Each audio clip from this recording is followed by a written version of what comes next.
The following moments may contain explicit language. Roger, Charlie, we're ready to rock.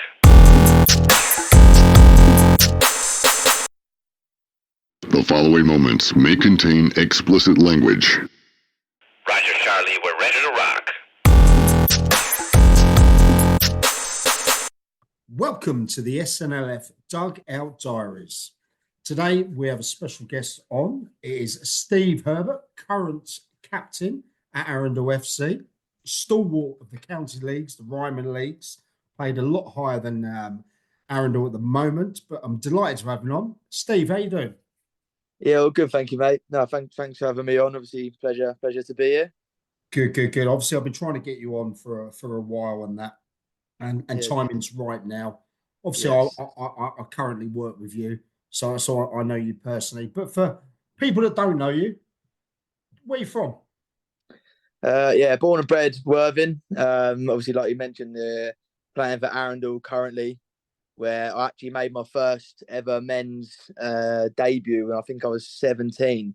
So, and had a few clubs in between, but being back there now and obviously actually being captain of the first team is good. It's good for me. My brother's played there. My old man played there when he was younger as well. There's a picture of him in the clubhouse with his tash and his perm. So, so born and bred Worthing, played around in the county leagues.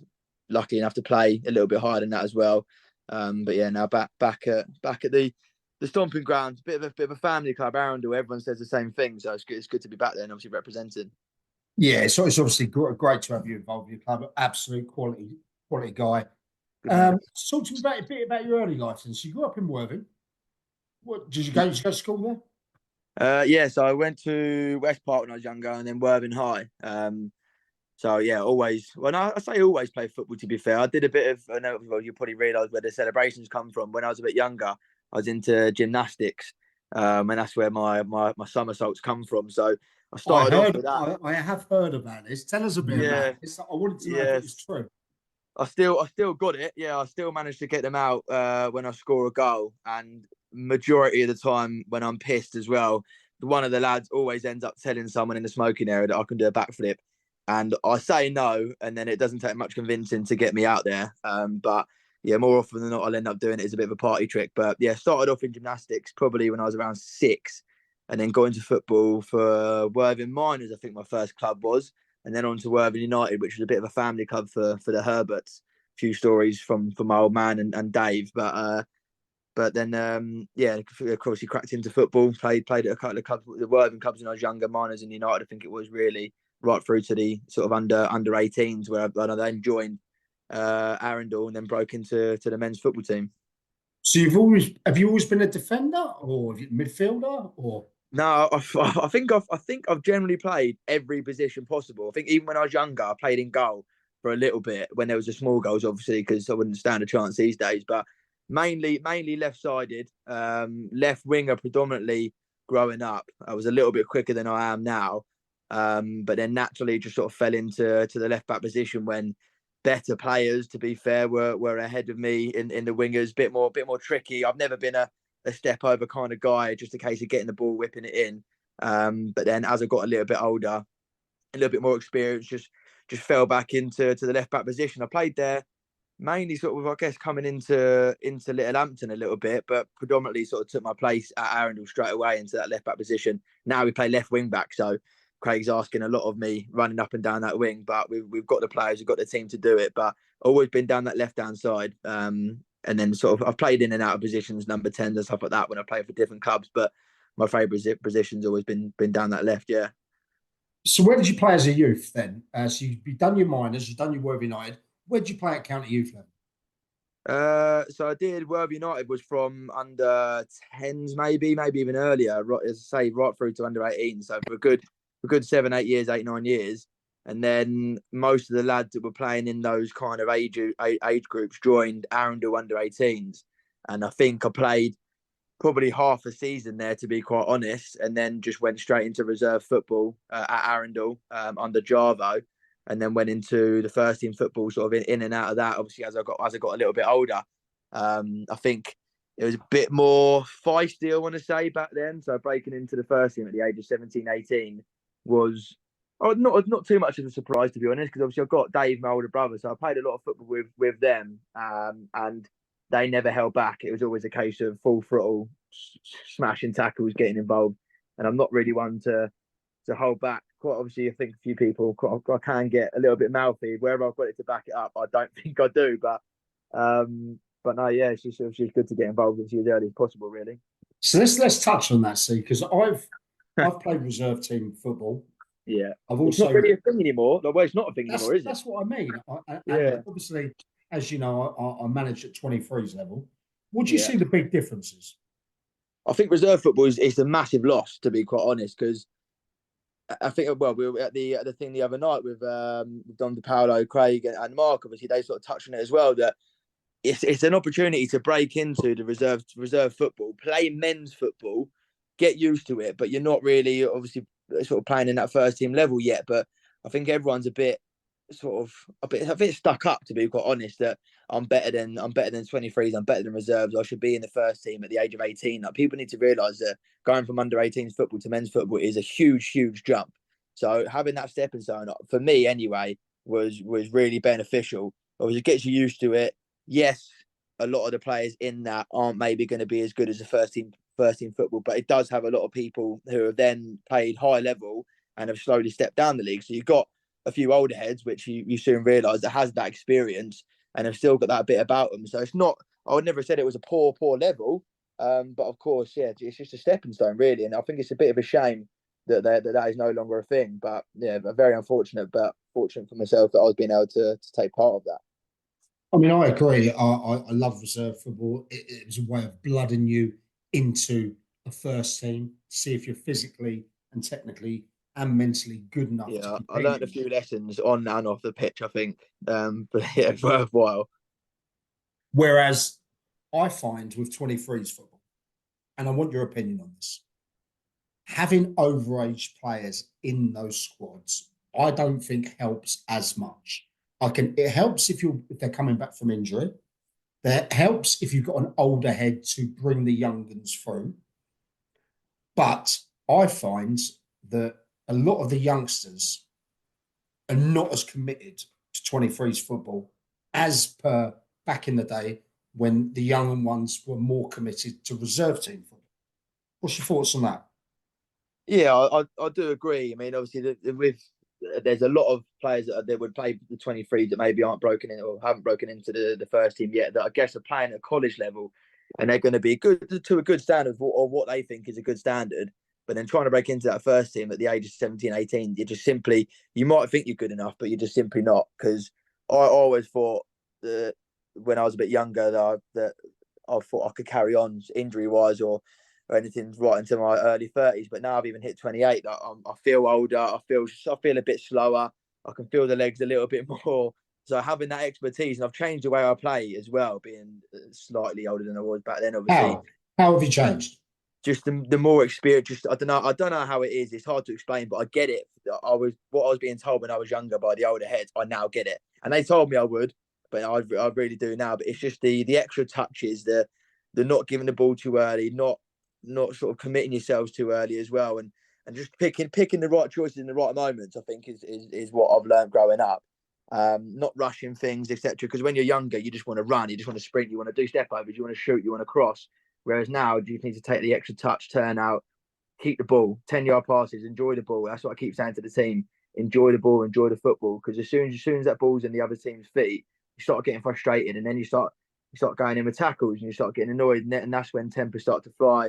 Talking to myself, to be fair, and then everyone starts shouting at each other, probably stemming from myself. But I think from a young age, if you go into the reserves team, you can learn that and that get drilled into you early doors. So what kind of, say for example, you're obviously the skipper at the County Div 1 club. What advice would you give to the 16 to 21-year-olds that are breaking into the 23s with a view to going on to the first team? What kind of advice would you offer them? Yeah. I don't know if I'm one to be giving advice. I know I've ended up in a half decent position, and I've somehow managed to scrape a half decent career. But I mean, I guess my mistake, I think, when I was younger was I was playing at a decent club, East Preston, under Bob Payne. We just left Worthing under 21s. Had a really good season. Was a really good bunch of lads. And I was on the bench for a little bit, and I was a bit hasty, and I obviously probably being a bit of a little shit, to be honest. And I got offered to play for Shoreham. This is a Ryman South level for a little bit of money, and I took it. And I regret doing that because I ended up sort of not spiraling down a little bit, but I probably should have stayed at EP, stuck it out. It's got to where I have today. Do you know what I mean? I ended up joining Littlehampton after that, sort of becoming friends with the likes of Mitches and all those people in the higher levels as well, which have brought me good memories in my career. But I probably should have stuck it out with people my age, probably at my standard at the time, and just not thought that I was better than I was. That's the summary of that. I wanted to go quickly and early, and a little bit of money always sways it, but money isn't everything. Like, pay for petrol and a couple of beers are great, fantastic. So I think just stick it out and don't think you're better than you are.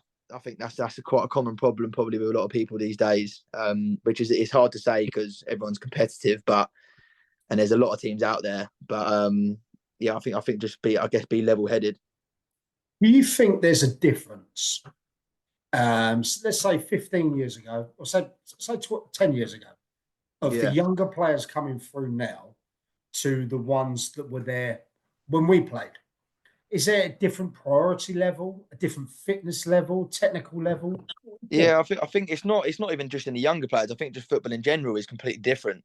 Like, it's the case of when I was a bit younger, I played with a lot of players who were technically gifted, like a lot of centre mids and a lot of number 10s, and anyone sort of in and around midfield were maybe not the fittest of lads or anything like that, but they had a bit of skill, had a bit about them, free kicks, corners, set pieces, just, I don't know, just technically gifted, unbelievable touch, maybe not the quickest, but would just really control the game. Whereas now, I think it's all about just pure pace, couple of step overs, trying to do the fancy stuff rather than the basics. I think then that's what, and it probably stems down from your Peps and the Premier League now. Like, I think these days everyone knows that it's not so skillful, it's not so enjoyable to watch football these days, like the Ronaldinhos back in the day, the Robinhos, like stuff like that. Do you know what I mean? Like, just players who had a bit of flair.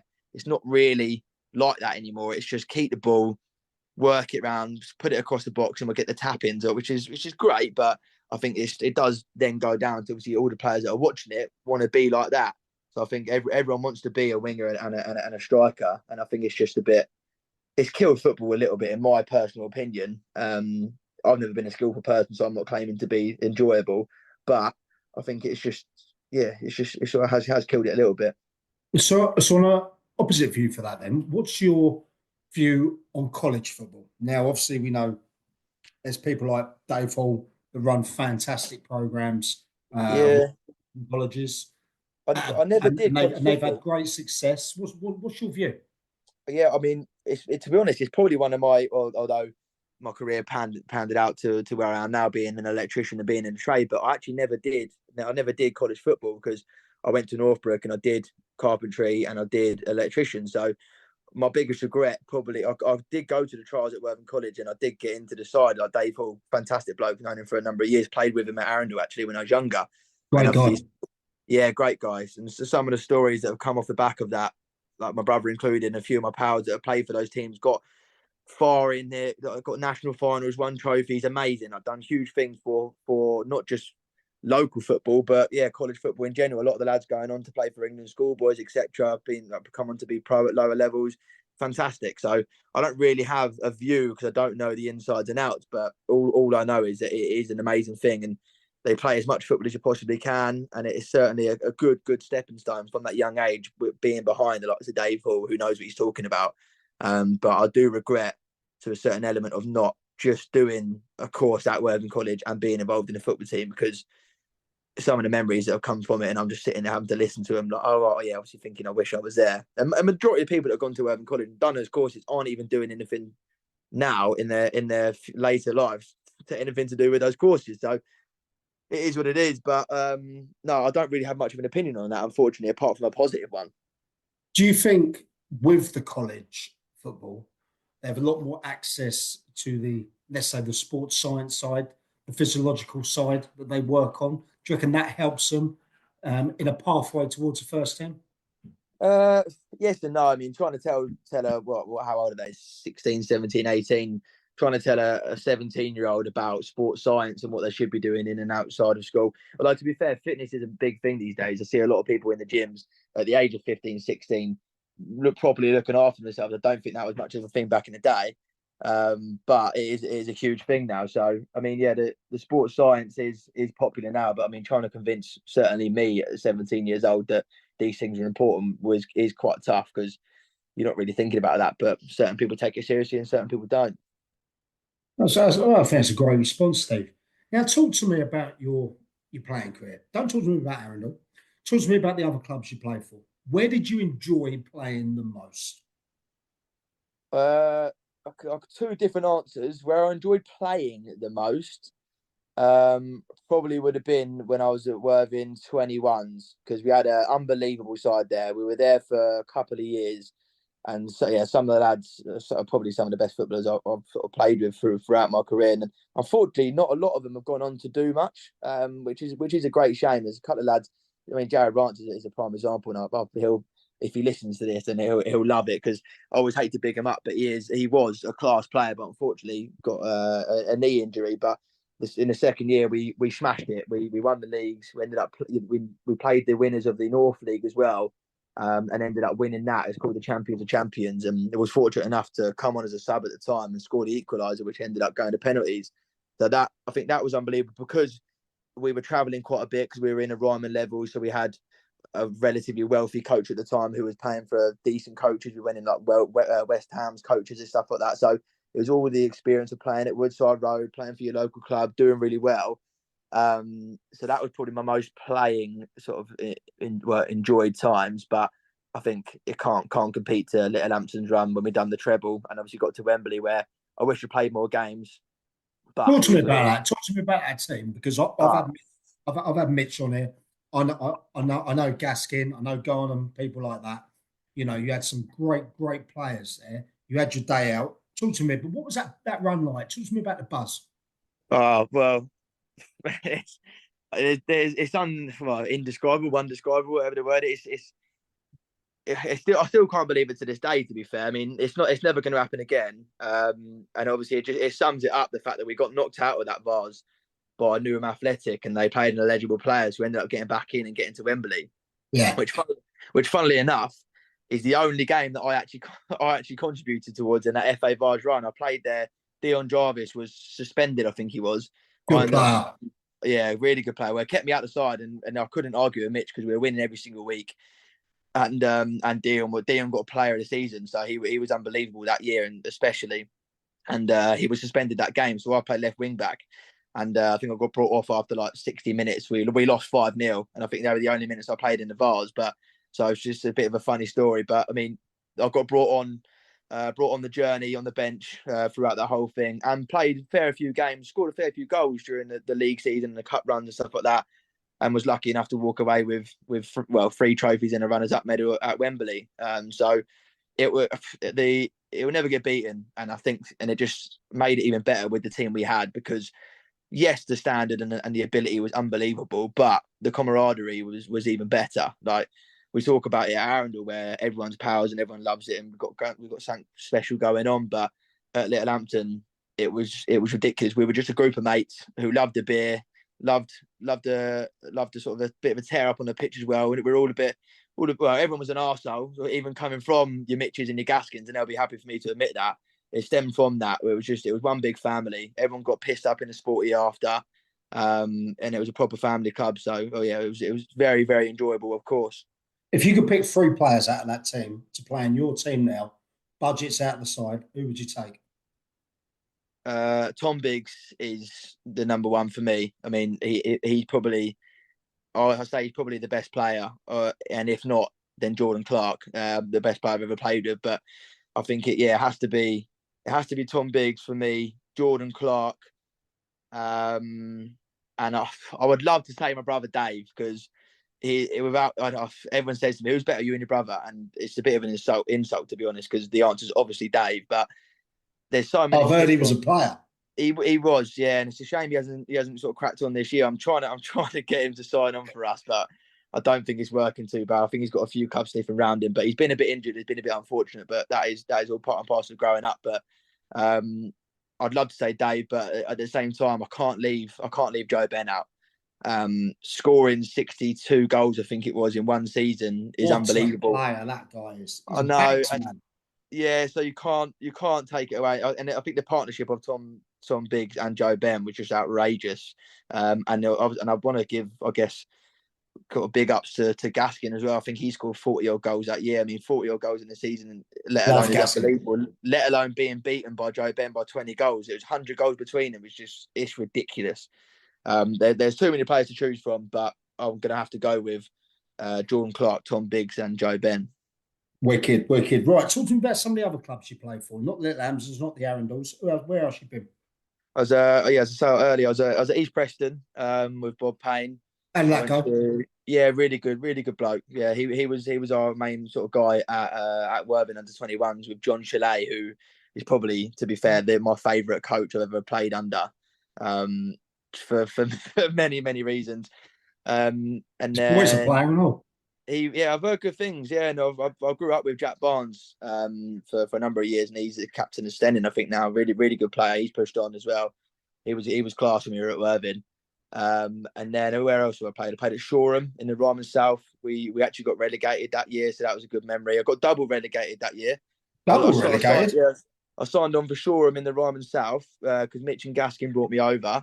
And then that was going pear-shaped. So they took so we all went to Littlehampton, and Littlehampton got relegated from the County Prem at the time. So I got relegated from the Ryman South and the County Prem with two teams in the same season. So it was that was one to forget. But I think I said to Mitch when we did the Wembley run, I said, you fucking owe me this because you got me double relegated. And he was like, yeah, fair enough.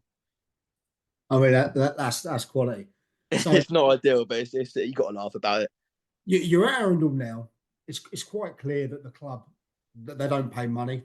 You do it out of what I call love for the game. You're highly respected there. A lot of the youngsters look up to you. That's clear to see. Well, not literally look up to me, but yeah. The people that don't know, Steve is actually 4'6". Yeah, on my boots, yeah. But how about Arundel? Where do you think they could go if they had investment, real investment? What do you reckon they could do? It's a tough one because unfortunately, and everyone knows this, in every single walk of life, everything comes down to money. Yes, there isn't any money at Arundel, but we've got a seriously good side, and I think the lads there are unbelievable. Like I can't fault it at all. I'm the oldest, including Luke Fenlon, who's got the same birthday as me. Actually, the oldest player on the pitch, being 28 years old, which is unheard of. As I said earlier, when I was younger, I'm playing with 30, 31, 32, 33, maybe 35-year-olds. Like they're just a couple of level-headed blokes in the team, which just bring that level down. I don't know what it is, but most of our players is probably average age of 22, 23. So yes, there is some serious talent in there, but as I'm touched on myself, having that experience and just playing the game differently massively helps. And I think, I don't know if it's naivety or lack of experience or whatever, or game knowledge, but yes, there's some talent, but I think we're missing just a couple of 30-year-olds, in my opinion. My old man said it to me since I joined, I think, and I agree. Where do they fit in? Because there's not really a weak position in the side, but I think you could do with a couple of 30-year-olds in the middle of the park, but our three in the middle are just unbelievable. So it is tough, I get it. But obviously, where you've got no money, there isn't a carrot dangled, is there? There's nothing to really entice people to the club, or if you don't go training, it's a bollocking. Like, okay, well, you don't get your money taken away from you, stuff like that. It is tough, but it is what it is. As I said earlier, I regret leaving the club when I was younger to chase money, and I wouldn't ever ask for money now anyway. So money isn't everything. Like 50 quid a week, what's that going to get you? It's going to pay for your petrol, a couple of beers at the weekend. Is it really worth it? Like, who really cares? Fair play to the lads that are picking up money. Some people are picking up some serious wedge, and I wish I was one of them, but it is what it is. Obviously, they don't pay in that league, but there's a lot of clubs do. Like a lot of. I think we're one of the few that don't. Even win bonuses and stuff. I know full well there's clubs that are in a similar position to us in that league that have budgets well over 500 to 700 a week. Well, Okay. Rossi last year, Bruno Fernandes gave him 100 grand or something, didn't they? And he did a deal with the 4G pitch people to be an ambassador, got one of them in. So you've got that. If you could, hypothetically speaking, take 3 players from either the Div 1 or the Prem to come over to Arundel, who would you pick? Very good question. I want a defender, a midfielder, and a striker. I don't even know anyone's names in the league. To be fair, I mean, I think the first one that came to mind is it Kirk? Yeah, is it Kurt Gaylor? Plays for Forest Row. Yeah, his dad Ryan's involved with the SNLF and Team Tour Sussex. He's a hell of a player.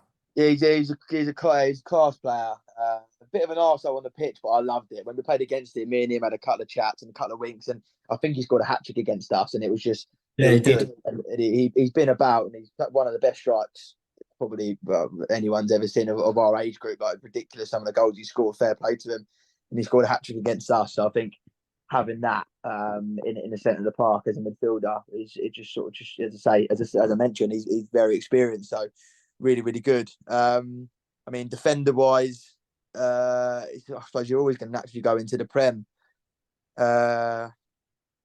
It's a tough one, to be honest. I'm not too sure, to be honest with you. Who we got? Was it in the strikers? You got the likes of sort of Lee Robinson. I suppose obviously he's probably getting on a little bit, but again, that sort of experience sort of side of it. A couple of the players at New Haven, obviously for sort of class acts. But other than that, I'm not one to know many people's names, to be honest with you, Mike. I can barely remember my own sort of starting 11 at Arundel. I don't take any notice of anyone else. My old man always says to me, goes, "Who are you playing this weekend?" And I'm like, "I don't know." Said, all I know is I've got to be at Arundel at 1:45. I'm going to turn up and it's going to be a game of football. Like, there's no big game. Every game's a big game. So to be honest, I don't really take much notice of people, other teams, who's scoring this, who's scoring that, because everyone's going to have their day. If you're going to be on form, you're not going to be on form. It all depends on the day. So unfortunately, I can't give you definitive answers on the defenders, but there's many players out there. Some of the players in these leagues are different. Yeah. Let's put it the other way. Go on. Who do you think will finish? Don't ask me 3 players that I want out of Arundel. No, I wouldn't do that. I want to know. Tegan Sparks, Harry Russell, and Motti. Go on. Who do you think's going to win that league? The Div 1. You got Div 1. I'll tell you the top 6 at the moment: Forest Row, Sten Seaford, Dorking Wanderers, Billingshurst, Godalming Town, Worthing United. Billingshurst have really, really surprised me this year, and I think everyone else as well. Because we played them first game of the season and we lost 2-1. Yeah, and I'm still annoyed about it to this day. And I don't know what they've done since. We haven't played them since, but we lost 2-1. I thought we battered them, to be quite honest. I think they had 2 chances and they took them, but we didn't take ours. So at the time, I thought that they weren't going to do much this year. But since then, they've really, really fucking pushed on. Fair play to them. They're absolutely killing it. But I think for me, it's only between Seaford and Forest Row. Dorking, in my opinion, haven't got it in them. I think they maybe changed their team too much. I know they battered us 8-3, but they can't go up either. They do it every year. They do it every single year where they flirt around the top 6. They don't quite get it because they've got a very young side. Yes, you might be well drilled, and yes, you might beat us 8-3 at Dorking, but when you come to Arundel in the pissing rain on Tuesday night, we've beaten them the last 2-3 seasons. So it's a different ball game when you got to travel away and it's cold and it's wet and you come on a boggy Arundel pitch. Like they're not used to it. They train on that 4G every single day, and it's just not the same. But between Forest Row and Seaford, we've obviously played Forest Row. They're beating us 6-1. I'm not really painting a good picture for us here with these big results, am I? But we've got Seaford back to back in a couple of weeks, and I think until we play Seaford, I can't call it, but I would. I mean, the Forest Row are pumping a lot. They've got a lot of money in there, Forest Row and Seaford, but it's a tough one to call. I would say Forest Row are probably going to run away with it. Well, I speak to both the Forest Row gaffer and the Seaford gaffer. They've been a great supporter to this brand. They're both brilliant guys, and I'm really looking forward to the fixtures against them. Yeah, But that's always, it's good. yeah, Seaford are a class act. To be fair, we done them at their gaff 2-1 last year, and I think they've done us at ours. I don't think they haven't got that haven't got Cape on this year, have they? The striker, I don't I don't think. think so. No. He was an absolute handful. Played with his brother at Littlehampton. Aaron, seriously good player, but he was a bit of a handful when we played him. But I think he's moved on. I think he's moved on this year. But no, they'll be back to back Seaford home and away, Saturday after Saturday. Will certainly could be a turning point for both teams.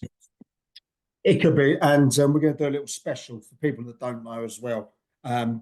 As Arundel plays Seaford in the space of 7 days, they play them twice.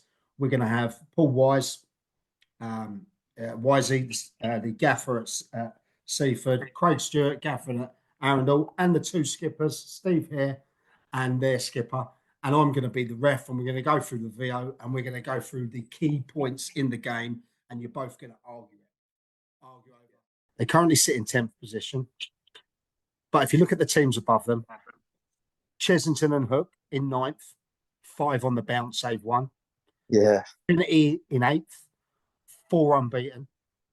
Upfield, you know that I feel they're going to be thereabouts. I speak to Billy Wood. He's another great guy. He's got ambitions to be there as well.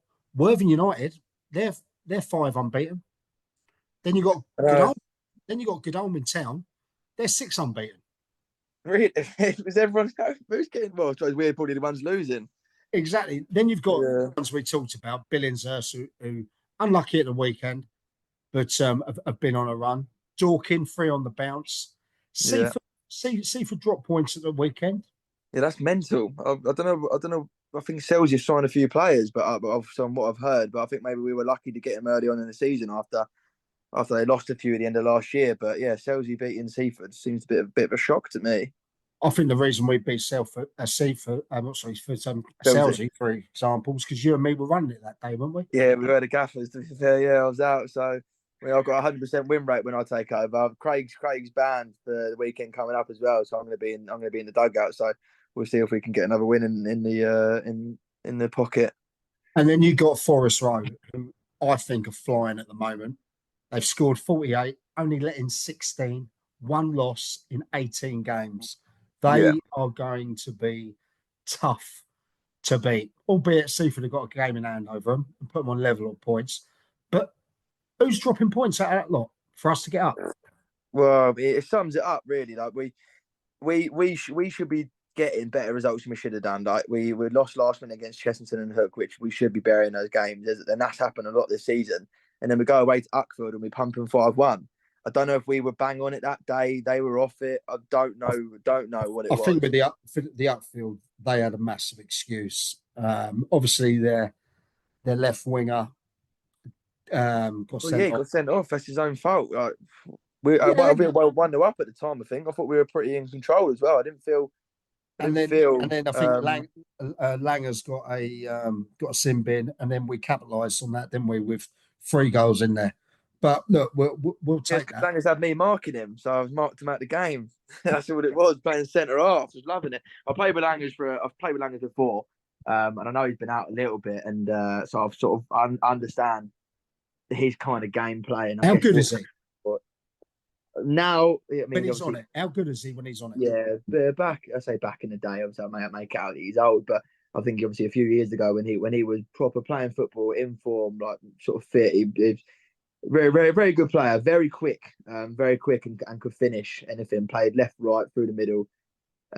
Certainly caused issues, and everyone's got their opinion on him. And obviously he's quite opinionated himself on Twitter. I think he probably plays up to it a bit, which is. I think he's coming on here. He's coming on here soon as well. Yeah, he'll be quality on here. I'm sure he's probably got a few stories as well. But he loves it. He loves the attention, and obviously some people are like that. I mean, fair play to him. He's had a decent career, scored a few goals, but I think maybe that day he wasn't quite the Langford that maybe everyone remembered, and sort of maybe a bit of time out coming back in. Obviously getting marked by Steve Herbert was never an easy challenge, and I think a bit of frustration led him to be in sin bin, and we scored 3 in the time that he was off. So obviously after that it was just game over. So we're looking at our next fixtures there. Cotford away, playing at Horsham. Should be a nice day out. Everyone's beatable. That's the thing. Everyone is beatable. Like it would sum us up as a club to go and lose to lower sides in the league. I mean, I know obviously we're mid-table, but to lower sides, and then go and beat Seaford back to back, like it would just. Because I think we're a bit of a big game team. We seem to step up against the better sides sometimes. So I'm trying to think of it. I think we showed that in the FA Vars, you know. Yeah, and the FA Vars, obviously Uckfield as well. But I mean, then I'm just thinking we got battered by Dorking and Forest Road. But I think it all depends. It all depends on the day. Like if we're up for it and we're bang on it, then we're certainly a tough team to beat. We do everything right, but we just don't get the rewards. I think we create a lot of chances, hitting the post, off the line, stuff like that. Like I feel like we're the unluckiest team I've ever played for, and it seems to happen every game, every week for the last 3 years. But I can't fault anyone's efforts, desire, sort of ability as well. Like there's not anyone I'm thinking is probably, as I said earlier, is a weak link, but we seem to just not get the run of play sometimes, and it probably stems from the referees hating us because they got me as a captain shouting down their neck for 90 minutes. But unfortunately, nothing's going to change. My old man's been trying to drill that out of me for years, and it never has. So I'm looking at the next 6 games: Copthorne away, Infinity at home, Seaford away, Seaford home, East Preston on the Boxing Day bonanza, and then Worthing United away. 6 games. How many points have we got to take out of them? We have to beat Copthorne. We have to beat Copthorne. That is a given. We should be beating Infinity, in my opinion. When is that away or home? That's at home. Remember, we played them at Bank Holiday, didn't we? Yeah, because we beat them in the league earlier on in the season, and we lost the last kick of the game, obviously in the cup not long ago. So they're certainly beatable. I think they had a couple of players coming in from the league above as well. So I think we should be beating Infinity. I would take 2 points in the Seaford games, to be brutally honest with you. I said that's great. Yeah, I mean, obviously, if you take anything out of YZ, then we'll take that. Or 3 points, like win at home, lose away. There's probably quite likely, but I think their pitch is similar to ours, so there's not going to be much of a difference. But I would take 2 points, very, very good side. But anyone's available on the day. East Preston on Boxing Day. I think I don't know what they're like. They've had a few weird results. I think we should be winning that, to be quite honest. We're at home, so there's obviously benefit of that. And then obviously the penultimate game of the season, I think it is, Worthing United on the 28th for whatever reason. Should be an interesting one. It should be an interesting one. I don't know. I get a funny feeling there'll be a bit of a crowd for that one. I'm not really sure why. Obviously in the Christian spirit, but I think that'll be good. It's always a good game with Worthing United. And I tell you what, they're playing well. They are playing well. Really good side. They haven't beaten us, and I'll be the first one to remind any of them every time I see them out that they haven't beaten us in the last 3 years that I've been here. So hopefully the 28th isn't the first time, but it's always a good game. It's always a 2-1. It's always a 1-0, 3-2. It's always close.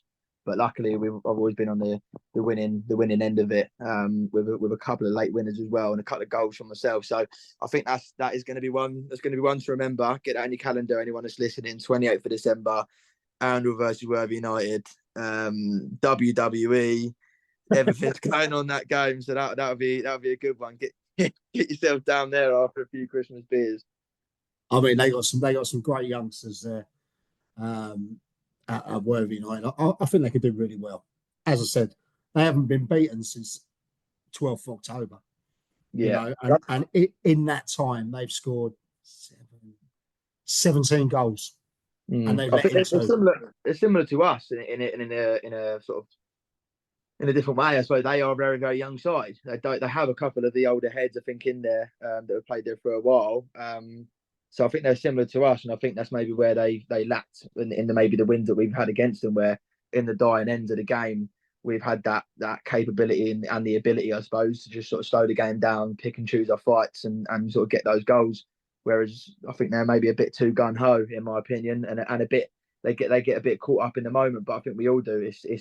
Everyone's mates. Everyone's from Worthing, so it's a bit of a local derby. It's closer than Arundel, ironically, for most of us. So I think they're always on a good run, and obviously they're above us in the league. So I think that's going to be a good one. Okay, let's move on to some players.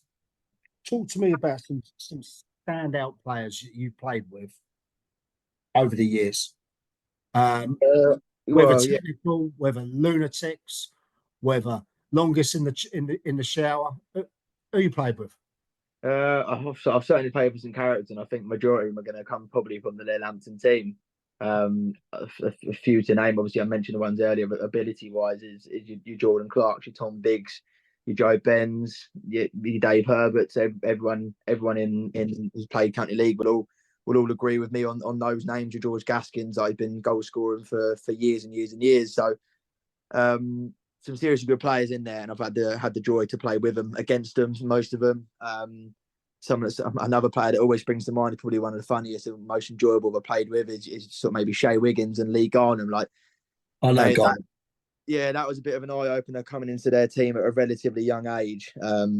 They weren't holding back, and including Danny Hand as well. I mean, I played when we were at Littlehampton when we got relegated. I think my most famous game was actually against Chichester, against my brother. They were competing to win the league, and we were getting relegated.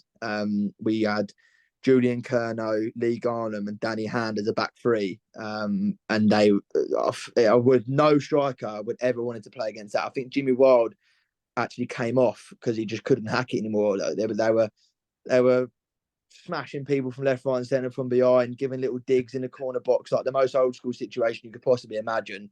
And we ended up winning 1-0, and I actually scored the one as well. So to score against my brother, against Troy, who I'd actually signed on for and who released me the year before, I think it was just sort of a fairy tale, I suppose. We still went down, but we didn't give a fuck. Ended up scoring that goal, and it was just the most dirty, most Littlehampton thing you could possibly imagine. But as I say, yeah, Julian Curnow, probably one of the biggest names in county league over the last few years. Everyone knows who he is. Seriously good player, even at his later age. And then, yeah, your Lee Garnham's obviously played with Lucas Patterson at the time, who's obviously pushed on to Bognor as well. But even stemming down to some of the players at Arundel, I think one of the main players that stick out is Harrison Mott, and it's unfortunate he's injured at the moment, but just an absolute sort of Rolls Royce, in my opinion, at a very young age. Very, very good player. Sort of got a lot of experience on his head, as I say, at a young age, but seriously good. Tejan, as much as I fucking hate to say it, and I hope he doesn't listen to this and no one picks it up, but the last couple of months he's been different gear, and I think he's been quite vocal in the chat to let everyone know that he's been a good, begging for these VO things so he can put it on his Insta. He has a couple of good tackles. It's embarrassing. Just let it go, mate. But seriously good player, and I can name a few, but there's loads out there. Obviously, Sean the Problem Cully, I know you had him on recently. He's a legend. Yeah, he's something special. I think he said all the stories to you. I've listened to that, and some of the stories. Yeah, we actually had to add to our fines list that you're not allowed to vape in the changing room during or before the game, because he'd come in at half time, and before even sitting down, he'd have his vape in his hand, puffing on it at half time. And you're like, well, I like a fag. I mean, I don't want a cigarette with a beer or whatever, but to come in at half time and start smoking your vape, but everyone was just looking at each other thinking, are you taking a piss?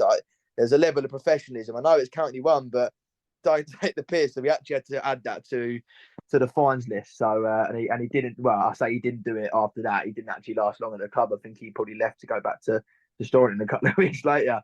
But yeah, he's got. I think he told a few stories last week, and there's probably a lot more out there that maybe isn't too safe to tell. All right, then. Another perspective, including yourself. Give me 4 others for a 5-a-side team, not in technical, not in football, partying. Partying? Yeah. Fucking hell. But from who I played football with? Yeah. Right. Okay. Yeah, that is an interesting one. I'd say Danny Hand is probably the first of my 5-a-side team, just because you're never not laughing with him. You're never not laughing with him, and it might sound a bit boring when I get to the end of this, to be fair, but it's going to be Danny Hand. It's going to be my brother, just because for me, it was a bit of a double act, and I might even have to put Mitch Hand in there as well. So it's going to be a couple of brothers, because every time I'm with Mitch and Danny, it's the stories they've got. The Danny is just amazing. He's fucking funny. I'm never not laughing with him. So I mean, there's obviously a lot of players out there that like a beer, and I'll guilty of that. But yeah, I'd have to say Danny and Mitch together, my brother as well. And obviously, I guarantee everyone that listens to this will be like, "Oh, Dave, yeah, your brother, suck him off, fuck off." He's one of the best players I've ever played with, and one of the best guys I've ever been out with as well. And Shay Wiggins will probably be my other one. he's probably a bit like Marmite, similar to Fish, where some people probably don't like him, some people love him, but I love him to pieces. He's fucking funny, and again, I'm always laughing with him, and he can drink as well. So I could probably name a 20-30 man side if I wanted to, but Dave, Mitch, Danny, and Shay Wiggins. Proper, love that. So, when the boots finally hang up, I feel you're an ideal candidate to be a manager. I've obviously worked with you on the sides a few times. You're a natural leader. You have a great footballing brain. You have a commitment level that is bestowed upon skippers. Do you see yourself in management? 100%.